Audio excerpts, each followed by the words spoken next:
¿Qué tipo de trabajo estáis haciendo en el colegio? Que las mujeres y los hombres son iguales. No importa que uno sea diferente a otro. La mujer es muy importante y que tiene que tener los mismos derechos que el hombre para todo. Nosotros ya lo tenemos, ¿eh? Igualdad, porque el hombre no es más importante que la mujer.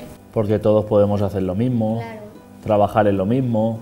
Yo he elegido cariño porque el mismo cariño que tienen las mujeres con los hombres también lo tienen que tener con las mujeres.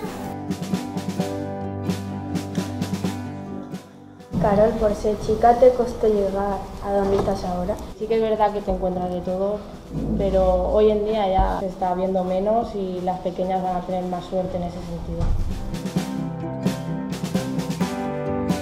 Muy bien, pues ya está un 10 esta gente porque se sabe todo muy bien, ¿eh?